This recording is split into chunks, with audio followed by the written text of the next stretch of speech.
تو وسیلہ ایک بڑی محبوب چیز کا نام ہے، اللہ اس کو محبوب رکھتے ہیں۔ قیامت میں رب حساب ہی نہیں شروع کرے گا، بخاری مسلم میں موجود ہے، حساب اس وقت شروع ہوگا جب میرے رسول پاک سفارش۔ تو جب قیامت کا وہ حساب جو طے ہے، قرآن کی ہر سپارے میں جس کا ذکر ہے وہ حضور کے وسیلے سے شروع ہو رہا ہے۔ بس دعا فرمائیں کہ ہمارے ہاتھوں میں جو وسیلے ہیں وہ ہمیشہ قائم رہے۔ حضرت عمر فاروق رضی اللہ تعالیٰ عنہ کا زمانہ مبارکہ تھا، تو مصر کے بادشاہ کے بیٹے نے ایک عام آدمی کے بیٹے کے ساتھ اپنا گھوڑا دوڑایا، تو اس غریب کے بیٹے کا گھوڑا جیت گیا۔ بادشاہ کے بیٹے کو سبکی محسوس ہوئی، تو اس نے اس غریب کے بیٹے کی پشت پر کوڑے مارنے شروع، بہت زیادہ کوڑے مار کے اپنے حسد کی اس جلن کو، آگ کو ٹھنڈا کیا۔ یہ غریب کا بیٹا روتا ہوا گھر آ گیا۔ کچھ لوگ کہہ دیتے ہیں بچوں کو کہ بیٹا ہم نہیں ان ظالموں سے مقابلہ کر سکتے، برداشت کرو۔ وہ ظلم کو فروغ دیتے، وہ زیادتی کو پروان چڑھاتے۔ اس طرح لوگوں کے ہاتھ بھی کھلتے اور ظالم زیادہ سے زیادہ ظلم کرنے پر معاذ اللہ آمادہ ہوتا ہے۔ جب بیٹے نے آ کے گھر بتایا نا اس غریب کو کہ گورنر صاحب کے بیٹے نے میری پشت پہ درے مارے ہیں، تو اس نے کہا بیٹا میرے ساتھ گھوڑے پہ بیٹھو۔ کہا ابا جی کہاں جانا ہے؟ تو کہا بیٹا یہ ظلم کا دور نہیں، یہ عمر کا دور ہے، خاموش رہنا ظلم رہے گا، میرے ساتھ چلو مدینہ شریف چلتے۔ رات کا وقت تھا، جناب عمر سوئے ہوئے تھے۔ اس فریادی نے دروازے پہ آ کے صدا لگائی تو کمال ہی کر دی۔ اس نے کہا عمر باہر نکلو، یہ سونے کا وقت نہیں۔ جب ظلم ہونے لگے دنیا میں تو بادشاہ سویا نہیں کرتا، باہر آؤ۔ جناب فاروق اعظم باہر آئے تو اس نے کہا عمر ہماری غلطی کیا ہے کہ ہم غریب ہیں؟ غلطی یہ ہے کہ ہم تنگ دست ہیں، مجبور ہیں۔ دیکھو میرے بیٹے کی پشت کا کیا حال کیا۔ حضرت عمر نے اسی وقت بندے دوڑائے، فرمایا پکڑ کے لاؤ گورنر کو بھی اور بیٹے کو بھی۔ دونوں باپ بیٹا آئے تو کہا بیٹا جب اس نے تیری پشت پر درے مارے تھے تو اکیلا تھا؟ کہا ہاں۔ فرمایا اب تو سارا دربار سجا ہے نا، تو سب کے سامنے درے مار۔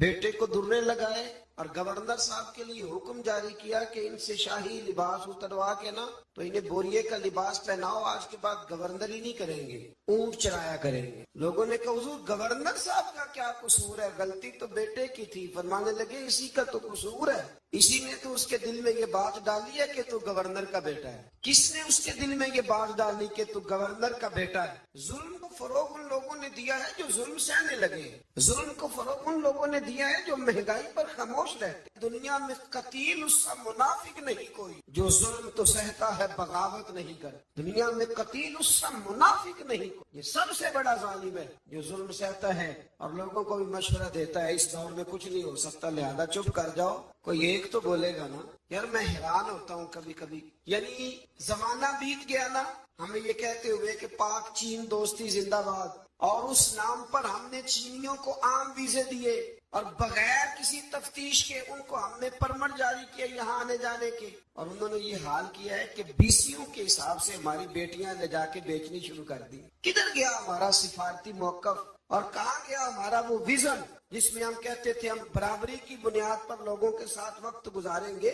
یہ برابری کی بنیاد ہے، یہ برابری کی بنیاد ہے۔ اور ٹی وی روز خبر بریک کر دیتا ہے کہ 2 بچیاں اور سامنے آ گئی جن کے ساتھ یہ ظلم ہو رہا۔ حکومتی نمائندوں میں سے کسی نے آگے بڑھ کے بات کیوں نہیں کی؟ اس پر گفتگو کیوں نہیں کی گئی اور احتجاج کیوں نہیں ریکارڈ کرایا گیا؟ ان بچوں کو گرفتار کر لیا گیا ہے، لوگوں کو دکھا دیا گیا ہے، لیکن ہم نے بڑے لوگ گرفتار ہوتے بھی دیکھے اور پھر راتوں رات واپس جاتے بھی دیکھے۔ یہ ہم نے رنگ دیکھا، کسی کی دیت چلی گئی اور کسی کا کچھ چلا گیا، لیکن یہ ظلم کی رات زیادہ دیر تک چلے گی نہیں۔ یہ یاد رکھیں ظلم جب بڑھ جاتا ہے تو پھر مٹ جاتا ہے، پھر وہ ختم ہو جاتا ہے۔ لیکن میں آپ سے گزارش کروں گا رمضان المبارک میں قرآن مجید کا 6واں پارہ پہلے نمبر پر ہمیں کہتا ہے ظلم سہنا چھوڑ دو، ظالموں کے ساتھ موافقت کرنا، مطابقت کرنا، ان کے ساتھ پیار کرنا یہ چھوڑ دو۔ ظالموں کی دوستی اچھی نہیں ہوتی۔ اس سے آگے جب ہم بڑھتے ہیں تو اللہ تبارک و تعالیٰ نے ایک گروہ کا ذکر کیا ہے، اس کے بارے میں فرمایا کہ وہ اللہ اور اس کے رسول کے ساتھ کفر کرتے، اور ایک بڑی انوکھی بات بیان کی ہے، فرمایا وہ کفر بھی کرتے ہیں اور وہ اللہ اور اس کے رسولوں کے درمیان فرق بھی کرنا چاہتے، وہ ارادہ رکھتے ہیں کہ اللہ اور اللہ کے رسولوں کے درمیان فرق کر دے، جدائی پیدا کر دے۔ فرمایا ان کا کہنا یہ ہے کہ وہ بعض رسولوں پر ایمان لاتے ہیں اور بعض کے ساتھ کفر کرتے ہیں۔ فرمایا یہ لوگ کافر ہیں اور ان کی باتیں رب کریم کے لیے قابل قبول نہیں ہے، یہ ان کا رویہ ہے اسلام کے لیے قابل قبول۔ اور ان لوگوں کے بارے میں اللہ کریم نے فرمایا اولئک ھم الکافرون حقا، فرمایا یہ جو ہے نا کچھ رسولوں کو مانتے ہیں کچھ کو نہیں مانتے اور اللہ اور اس کے رسول کے درمیان جدائی کرنا چاہتے ہیں، فرمایا یہ پکے کافر ہیں، پکے کافر ہیں، پکے، یہ بڑے پکے۔ ہمارے بریلی شریف میں ایک استاد ہوا کرتے تھے حضرت علامہ بہاؤل مصطفیٰ صاحب قبلہ، مولانا امجد علی اعظمی صاحب رحمۃ اللہ تعالیٰ علیہ کے چھوٹے صاحبزادے تھے، وہ ابھی بھی پڑھاتے ہیں بریلی شریف میں، جنہوں نے بہار شیعہ لکھی ہے۔ تو وہ کہا کرتے تھے کچھ کافر ہوتے ہیں کچھ سپر کافر ہوتے ہیں۔ ہم نے ان سے کہا جناب یہ سپر کافر کون سے ہوتے ہیں؟ کہتے ہیں کافر تو وہ ہوتا ہے نا جو اللہ رسول کو مانتا نہیں، اور سپر کافر وہ ہوتا ہے جو کہتا ہے رب علیحدہ رسول علیحدہ، بالکل ان کو قریب نہیں ہونا چاہیے، فرمایا یہ سپر کافر ہے۔ اس لیے کہ کلمہ پڑھ کے بھی وہ بات کرتا ہے جس کا کوئی وجود موجود ہے۔ اللہ تعالیٰ سمجھنے کی توفیق عطا فرمائے۔ اس سے پھر تھوڑا سا جب ہم آگے بڑھتے ہیں تو اللہ تبارک و تعالیٰ نے حضرت عیسیٰ علیہ السلام کا ذکر فرمایا ہے کہ حضرت عیسیٰ علیہ السلام کو اللہ تبارک و تعالیٰ نے آسمانوں پہ اٹھا لیا۔ ہمارے مفسرین نے لکھا ہے کہ جب ان لوگوں نے یہ چال چلی کہ حضرت عیسیٰ علیہ السلام کو معاذ اللہ شہید کر دیا جائے، تو اللہ تعالیٰ نے اسی گروہ میں سے ایک شخص کو وہ شباہت دی جو حضرت عیسیٰ علیہ السلام کی شباہت تھی، اس کو انہوں نے سولی پہ چڑھا دیا، اور رب کریم نے حضرت عیسیٰ کو آسمانوں پہ بلا لی۔ حضرت عیسیٰ چوتھے آسمان پر موجود ہیں اور زندہ ہیں، وہ تشریف لائیں گے، اور میرے رسول پاک نے فرمایا وہ میری مسجد میں نماز پڑھیں گے اور وہ یہاں آئیں گے، امت مسلمہ کی رہنمائی کریں گے، اور فرمایا اپنے کلمے کو فروغ نہیں دیں گے، میرا کلمہ پڑھوائیں گے لوگ، اور فرمایا جب وہ نماز پڑھیں گے نا تو امامت بھی میری امت کا امام کرے۔ تو حضرت عیسیٰ علیہ السلام کا تشریف لانا یہاں بیان کیا گیا، پر یہاں اللہ تعالیٰ نے اپنے بہت سارے رسولوں کے نام لے لے کے ذکر فرمائے، اور فرمایا کچھ نام ایسے ہیں جو ہم نے بتلا دیے ہیں، اور کچھ نام ایسے ہیں جو بتلائے تو جو نہیں بتلائے ان پر بھی ایمان لانا ہے، اور جو بتلا دیے گئے ان پر بھی ایمان لانا ہے۔ یہاں اس بات کا بڑی وضاحت کے ساتھ ذکر فرمایا گیا۔ پھر اللہ تبارک و تعالیٰ نے آگے جا کے بعض ایسی باتیں جو پہلے بھی ہم ملاحظہ کر چکے ہیں ان باتوں کو بیان فرمایا، اور حضرت عیسیٰ علیہ السلام کے بارے میں خاص کر جو عیسائیوں کا عقیدہ ہے معاذ اللہ تعالیٰ، میں نے جب حضرت عزیر علیہ السلام کا ذکر آیا تھا نا تیسرے پارے میں، تو میں نے وہاں بھی یہ بات عرض کی تھی کہ جب انبیاء کرام علیہ السلام کی بہت زیادہ شانیں لوگ دیکھتے ہیں نا تو کچھ لوگ غلوف کرتے ہیں، تو غلوف کا معنی یہ ہوتا ہے کہ وہ وہاں تک بات لے جاتے ہیں جہاں تک جا سکتی نہیں۔ جب حضرت عزیر علیہ السلام 100 سال تک سوئے رہے اور بیدار ہوئے تو یہودیوں نے انہیں اللہ کا بیٹا کہنا شروع کر دیا۔ یہی حال حضرت عیسیٰ علیہ السلام کے ساتھ ہوا کہ جب حضرت عیسیٰ بغیر والد کے پیدا ہوئے تو لوگوں نے معاذ اللہ انہیں اللہ کا بیٹا کہنا شروع کر دیا۔ یہ غلو ہے، یہ وہ ظلم ہے عقیدے کے ساتھ۔ اب بھی بہت سارے لوگ نا ہمارے یہ جو جدید، میں تھوڑا سا جب پڑھتا ہوں نا جدید ماحول کو تو میں دیکھتا ہوں کہ ایک ایسا مذہب تیار کرنے کی دنیا میں کوشش کی جا رہی ہے جس کے اندر سب لوگوں کو جمع کر دیا جائے، ایسی کھچڑی پکائی جائے کہ نہ مسلمان کا پتہ چلے اور نہ کافر کا پتہ چلے، بالکل کھچڑی پکا دی جاتی ہے۔ تو کچھ لوگ کھچڑی پکانے والے ہوتے ہیں تو کچھ لوگ ایسے ہوتے ہیں جو پھر کھچڑی سے چیزیں علیحدہ بھی کر لیتے ہیں، دال الگ کر لیتے ہیں اور گھی اور سون کے بتا دیتے ہیں کہ اصلی ہے کہ نکلی ہے، ڈالڈا ہے کہ یہ بھی اللہ نے توفیق دیکھے نا۔ ہم منفی باتوں کو اکثر بیان کرتے ہیں تو مثبت باتیں بھی بیان ہے۔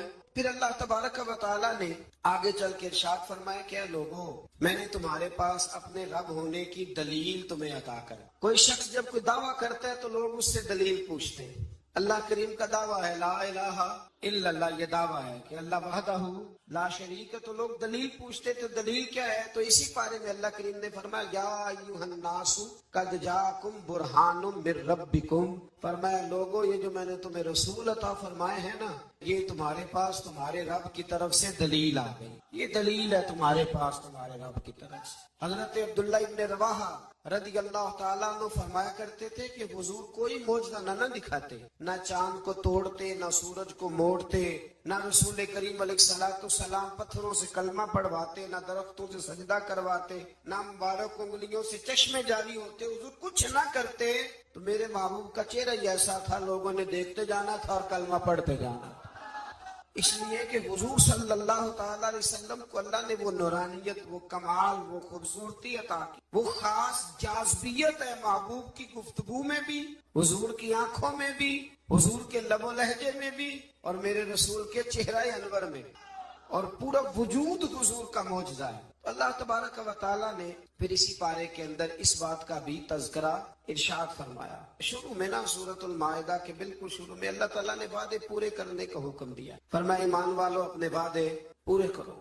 وعدہ پورا کرنا یہ انفرادی معاملہ نہیں، یہ اجتماعی معاملہ بھی. اور ہمارے ہاں وعدے پورے نہیں کیے جاتے. وعدے پورے کرنا بڑا ہی ضروری ہے. ہمارے ہاں لوگ وعدہ نہیں پورا کرتے، اور میرے نبی کریم علیہ السلام نے حد بندی کر دی. فرمایا جو وعدے کا پابند نہیں اس کا تو دین ہی کوئی نہیں. اور ہمارے ملک میں حال یہ ہے وعدوں کے حوالے سے میں نے کا امیدوار تقریر کر رہا ہے، اور جس بندے نے اپنی جیب سے اس کے اشتہار چھپوائے ہیں، پینا فلک چھپوائے ہیں، اور اس کی تصویر اس نے اپنے دل پہ لگائی ہوئی، اور نعرے بھی کھل کے مارے ہیں، اس نے کھل کے نعرے لگائے ہیں. اور جب اس نے وعدہ کیا نا کہ بس یہ سڑکیں پکی ہو جائیں گی، یہ پیرس بن جائے گا، اور ساتھ والی گلی مانچسٹر بن جائے گی، اور اس سے اگلی جو گلی ہوگی وہ لیڈز بن جائے گی، اور اس سے آگے جو ہے وہ بالکل برطانیہ والے دیکھنے آیا کریں گے. یہ سارے اس نے جہاں جہاں وعدہ کیا وہاں وہ جس نے اسپیکر لگایا تھا اس نے نعرہ لگایا، پورا نعرہ لگا، پوری بات ہوئی. لیکن جب وہ تقریر سن کے باہر نکلتا ہے نا، پیسے بھی اس نے جیب سے لگائے ہیں، نعرے بھی اس نے لگائے ہیں، کرسیوں میں حصہ بھی ڈالا ہے جو وہاں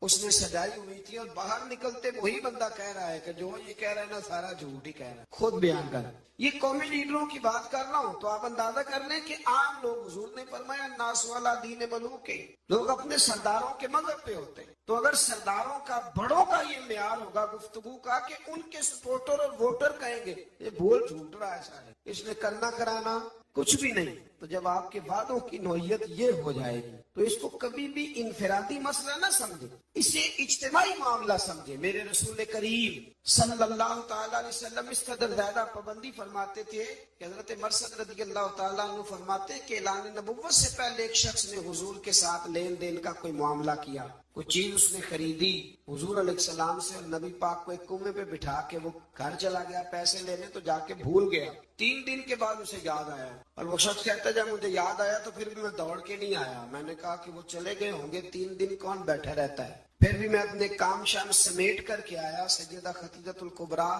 رضی اللہ تعالی عنہا کے دروازے پر میں نے دستک دی، اور جب اندر سے سیدہ بولی اور انہوں نے بول کر کے فرمایا کون ہے، تو میں نے کہا کہ میں حضور علیہ السلام سے ملنے آیا ہوں. تو وہ کہنے لگی کہ 3 دن ہو گئے حضور تو گھر ہی نہیں تشریف لائے. فرماتے پھر میں تڑپا اور میں دوبارہ اس جگہ آیا تو حضور نے کچھ سخت جملہ نہیں کہا. فرمانے لگے خیریت تو تھی، آپ نے تو مجھے مشکل میں مبتلا کر دیا. آپ نے فرمایا یہاں بیٹھو، تو میں نے کہا بیٹھتا ہوں. تو پھر 3 دن ہو گئے بیٹھا ہوں. تو کہتے اس نے کہا کہ آپ اٹھ جاتے. تو محبوب فرمانے لگے کیسے اٹھ جاتا، تیرے ساتھ وعدہ جو کر لیا تھا یہاں بیٹھو، اٹھ کیسے جاتا.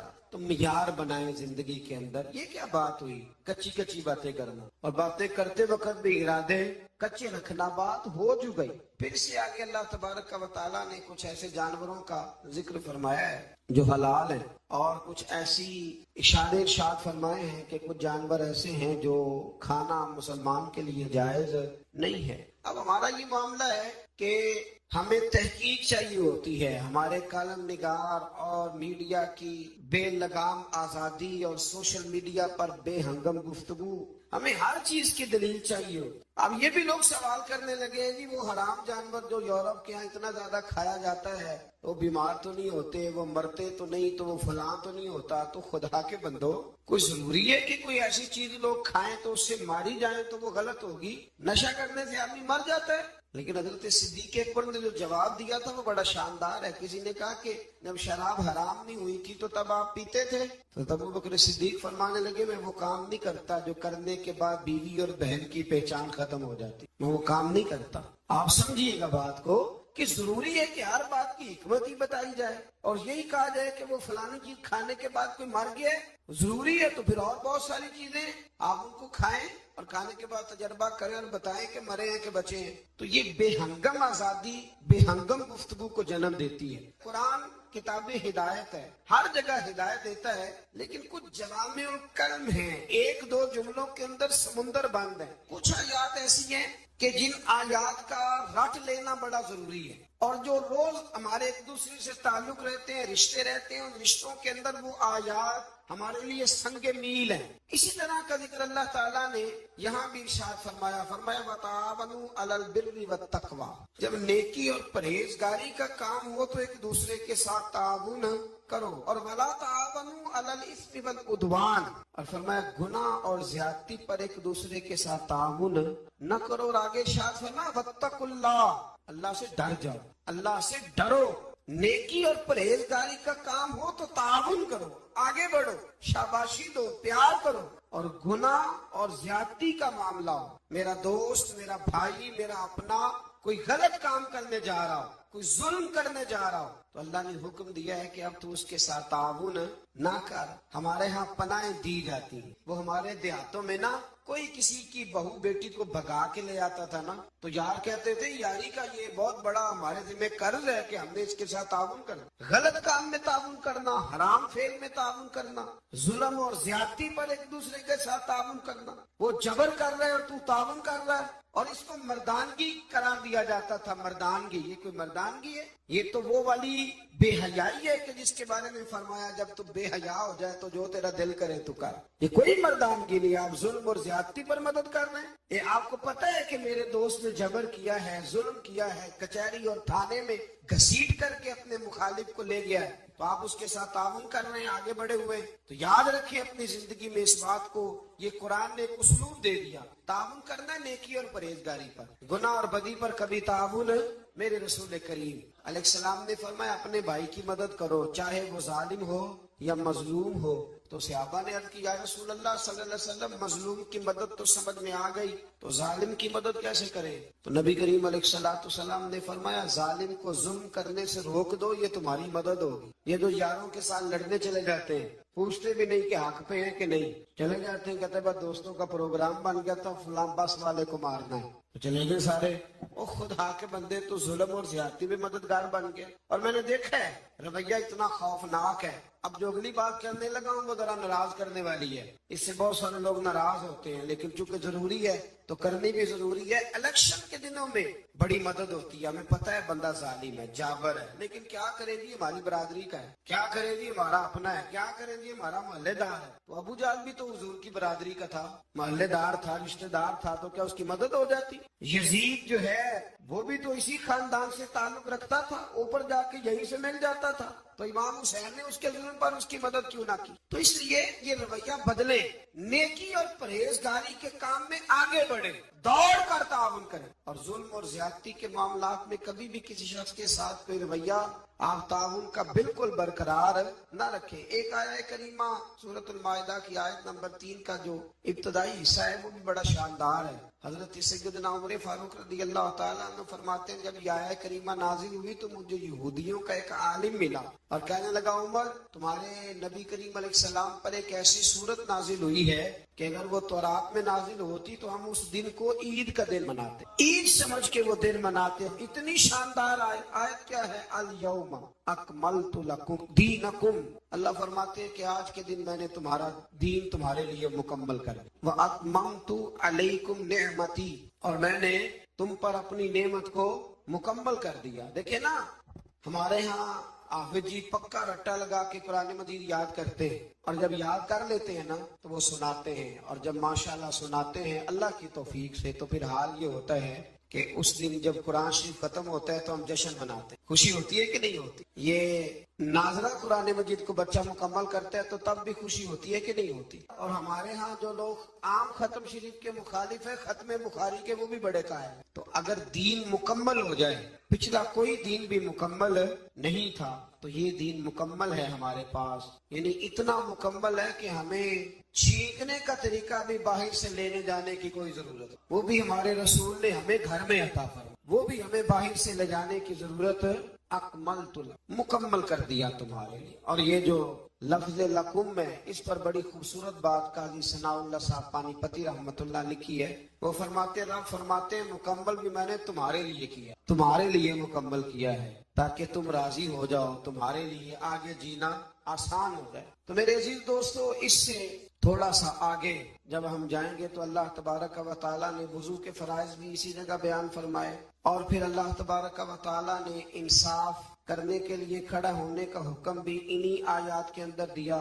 اور جب آپ انصاف کے لیے کھڑے ہوں گے، وہ کوئی بھی ہو، اور جب آپ عدل کریں گے تو اللہ کریم نے ارشاد فرمایا کہ پھر تمہیں ایک ایسی نعمت ملے گی جس کا قرآن مجید میں جا بجا ذکر ہے۔ وہ نعمت کیا ہے؟ فرمایا اعدلوا، تم عدل کرو، وہ اقرب للتقوی، اب یہ تقوی کے قریب ہو جائے گا، اور جب انسان تقوی کے قریب ہوتا ہے تو پھر اپنے رب کے قریب ہو۔ عدل کرو، انصاف کرو، تمہارے ہاتھ ایک گھر کا ہی عدل اور انصاف کیوں نہ آئے، انصاف کا ترازو۔ اس لیے حضور صلی اللہ علیہ وسلم نے فرمایا ہر ایک نگران ہے اور اس سے اس کی رعایا کے بارے میں سوال کیا جائے۔ آگے جا کے نا اسی پارے کے اندر حضرت آدم علیہ السلام کے ان دو بیٹوں کا بھی ذکر ہے کہ جس میں ایک بیٹے نے دوسرے کو قتل کر دیا تھا۔ اس نے جب اس کو قتل کیا، اور قتل کی بنیاد جو یہاں بیان کی گئی وہ حسد ہے۔ حسد جو ہوتا ہے نا، حسد یہ ایک عجیب و غریب چیز کا نام ہے، روگ ہے یہ باطن کا، یہ باطن کا روگ ہے۔ اور حسد جب آ جاتا ہے نا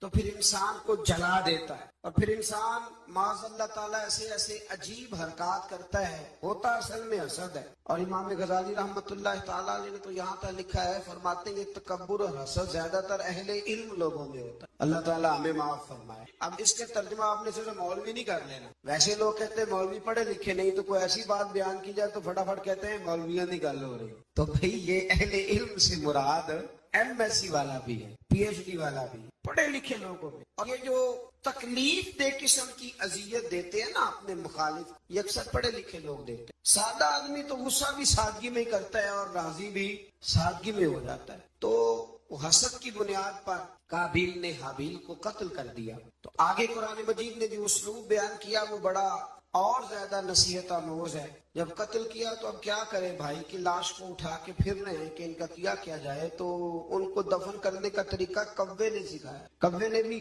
لڑتے لڑتے دوسرے کوے کو مارا، پھر اس نے اپنی چونچ کے ساتھ زمین کو کھودا، پھر اس کے اندر اس نے کوے کو رکھ کے اس کے اوپر مٹی ڈالی۔ تو قابیل کو سمجھ آ گئی کہ اس طرح کر کے میں نے بھائی کو دفن کرنا ہے۔ تو اگر کوا کوئی بات سکھا سکتا ہے، کوئی سا مطلب ہے سیکھنے والا کہیں سے بھی سیکھ سکتا ہے، شرط یہ ہے کہ اس کا سیکھنے کا پروگرام ہو، اس کا ارادہ ہو کہ میں نے سیکھنا ہے۔ کچھ چیزیں ایسی ہوتی ہیں جو نظریاتی ہوتی ہیں، تو جو نظریاتی چیزیں ہوتی ہیں ان پر ظاہر ہے فوکس بھی زیادہ ہوتا ہے، اور نظریاتی چیزیں جو ایسی ہیں جو زندگی میں بھی عمل کرنے میں رستہ آسان کرتی ہیں، اور مریں گے تو قبر میں بھی ہمیں فائدہ دے۔ تو ایک نظریاتی آیت ہے، اسی کے اندر آیت نمبر 35 سورۃ المائدہ میں، اس میں اپنی بات کو سمیٹتا ہوں۔ اللہ کریم نے فرمایا یا ایھا الذین آمنوا اتقوا اللہ وابتغوا الیہ الوسیلہ، اے ایمان والو اللہ سے ڈرو اور اس کے راستے میں وسیلہ تلاش کرو۔ اللہ کیا فرماتے ہیں؟ اللہ سے ڈرو اور اس کے راستے میں وسیلہ۔ تو جب اللہ وسیلے کو پسند کرتا ہے تو اللہ وسیلے کو، یار واضح آیت آ گئی، واضح۔ میں حیران ہوتا ہوں بعض اوقات کہ واضح دلیل کے باوجود لوگ کہتے ہیں کہ جی یہاں سے مراد کچھ اور ہے۔ تو میں نے کہا کس نے تمہیں کہا کہ مراد لو؟ تم کون ہوتے ہو اپنی مرضی سے قرآن کی تشریح کرنے والے، تفسیر کرنے والے؟ کیوں کس طرح تم نے مراد لیا؟ کہنے لگے جی وابتغوا الیہ الوسیلہ کا معنی ہے اپنے اعمال کا وسیلہ پیش کرو، نبی کریم کا وسیلہ نہ پیش کرو، اپنے اعمال کا۔ اور ایک دلیل ہے وہ حدیث غار، 3 لوگ غار میں چلے گئے، انہوں نے اپنے اپنے اعمال کا وسیلہ دیا تو اللہ تبارک و تعالیٰ نے نجات دے دی۔ یعنی وہ نماز، اس نماز میں سارا سودا بیچا ہے دکان، کہتے ہیں اس کا وسیلہ دے لو، پتہ نہیں وہ نماز قبول بھی ہے کہ نہیں، اس کا وسیلہ دے لو تو درست ہے۔ اور وہ والا حج جو سارا معاذ اللہ دکھاوے پہ گزر گیا، اس کا وسیلہ دے لو تو جائز ہے۔ اور وہ زکوٰۃ پتہ نہیں پوری دی کہ نہیں دی، اس کا وسیلہ دے لو تو، یعنی وہ اعمال جو پتہ نہیں قبول ہیں کہ نہیں، ان کا وسیلہ دے لو تو وہ جائز ہے۔ تو یہ تو اعمال پتہ نہیں مقبول ہیں کہ نہیں مقبول، تو اس رسول کا وسیلہ نہ دے جو ہر وقت ہی رب کی بارگاہ میں مقبول ہے، اور صرف دنیا میں ہی مقبول نہیں، قبر میں بھی مقبول ہے۔ اور قیامت کے دن بھی شفاعت کا سہرا سجے گا تو مصطفیٰ کے سر انور پر سجے۔ ہمارے ہاں بڑے عجیب و غریب رویوں کے لوگ پائے جاتے ہیں، اور پھر جو ان کی باتیں قبول کرنے والے ہیں وہ اس سے بھی زیادہ وسیع و ظرف ہے، وہ اس سے زیادہ بلند حوصلوں کے مالک ہیں۔ وہ صاحبان علم و فکر فٹافٹ آ جاتے ہیں، کہتے ہیں جی مطلب وسیلے کی ضرورت کیا ہے؟ اللہ جب سارا کچھ ڈائریکٹ سنتا ہے، اور میں نے کہا خدا کے بندے تجھے تو اللہ نے بغیر وسیلے کے پیدا نہیں کیا، گرا کے اوپر سے چھت سے، لیکن نا اللہ محنت کرنے کا حکم دیتا ہے تو بغیر وسیلے کے بھی اللہ روزی عطا کر ہی سکتا ہے نا۔ اگر منو سلوا صبح بنی اسرائیل کی چھتوں سے مل سکتا تھا تو ہمارے بستر میں تکیے کے نیچے سے بھی نوٹ نکل سکتے تھے، پر اللہ نے فرمایا اٹھ کے جاؤ کام کرو، کچھ کرو گے تو پھر تمہیں ملے گا۔ تو جب اللہ تعالیٰ نے سارا نظام ہی وسیلے کا بنایا ہے تو عجیب منظر ہے اور عجیب کیفیت ہے۔ اس بات پہ لوگ کتابیں چھاپنے لگ جاتے ہیں، اس پر لوگ توجہ دینے لگ جاتے ہیں۔ میرے رسول کریم علیہ السلام کی صاحبزادی کا وصال ہو گیا تو جب غسل دیا حضور کی بڑی صاحبزادی کو تو نبی کریم علیہ السلام نے ارشاد فرمایا کہ ٹھہرو، ابھی کفن نہ دینا۔ تو صحابیات نے عرض کی حضور کیا کرنا ہے؟ تو محبوب اندر گئے اور اپنا کرتا اتارا، فرمایا میری بیٹی کو میرے کرتے میں کفن دو، امید ہے اللہ اس کی برکت سے اس کی قبر کو روشن فرما دے گا۔ تو یہاں تو تبرکات وسیلہ بن رہے ہیں، تبرکات۔ حضرت انس بن مالک رضی اللہ تعالیٰ عنہ کے پاس حضور کے ناخن تھے، انہوں نے وصیت کی تھی جب میرا انتقال ہو جائے تو میری زبان کے نیچے رکھ دینا۔ تو میرے بھائی یہ ساری چیزیں تو وسیلہ بن رہی ہیں، وَابْتَغُوا إِلَيْهِ الْوَسِيلَةَ۔ بس یہ ہے کہ زندگی میں کوئی وسیلہ تلاش کر کے رکھو، کوئی وسیلہ زندگی میں تلاش کر کے رکھو، کوئی وسیلہ زندگی میں تلاش کر کے رکھو۔ ایک بہت ضعیف العمر بزرگ تھے، تو آخری عمر میں انہوں نے طریقت کو بڑا پڑھا، تصوف کو بڑا پڑھا، آخری عمر میں ایک شخص کے مرید ہو گئے۔ کالم نویس ان پہ لکھتا ہے، وہ کہتا ہے میں نے ان سے کہا کہ بابا جی اب کوئی عمر تو نہیں تھی مرید ہونے کی، بندہ شروع میں مرید ہو کوئی تربیت بھی لیتا ہے۔ تو کہنے لگے بیٹے میں نے مرشد کے آداب بڑے پڑھے تھے لیکن کوئی ایسا وسیلہ بن نہ سکا، کامل مرشد تک پہنچ نہ سکا۔ پھر ارادہ کیا کہ اللہ کی توفیق سے اور تلاش کرتا ہوں، تو بڑھاپے میں مل گیا ہے۔ تو اس نے کہا حضرت جی اب کیا فائدہ؟ تو کہنے لگے فائدہ کیوں نہیں، مرنا تے ہے تو کسی دے سرے چڑھ کے کیوں نہ مری، مرنا تے ہے تو کسی دے ہو کے کیوں نہ مریے۔ اس لیے آخری عمر میں سے ہی پروگرام میرا پکا بن گیا ہے۔ اور یہ وَابْتَغُوا إِلَيْهِ الْوَسِيلَةَ پر شاہ ولی اللہ صاحب محدث دہلوی رحمت اللہ تعالی علیہ وقت نہیں ہے، ورنہ میں کچھ اور بزرگوں کے بھی یہاں آپ کو حوالے پیش کرتا۔ شاہ ولی اللہ صاحب کو برد صغیر پاک و ہند کے تقریباً تمام مکاتب فکر، ویسے لوگ انکار کرنے پہ آئیں تو وہ امام اعظم کا بھی کر دیں، ان کی مرضی ہے، لیکن تمام مکاتب فکر شاہ ولی اللہ صاحب کے نہ صرف عقیدت مند ہے بلکہ ان کے شاگردوں کی لسٹ میں۔ تو شاہ ولی اللہ صاحب نے یہاں وَابْتَغُوا إِلَيْهِ الْوَسِيلَةَ پر لکھا ہے، فرماتے اس کا معنی یہ ہے کہ کوئی مرشد کامل تلاش، اس کا معنی یہ ہے کہ تم کہیں جاؤ اور وہاں سے تربیت حاصل کرو اور کسی کے رستوں کے مسافر بن کے تم اللہ رسول کی بارگاہ میں آؤ۔ یہ ہمارے بزرگوں نے نہیں لکھا، یہ حضرت شاہ ولی اللہ صاحب علیہ رحمہ اس کو نقل کرتے ہیں۔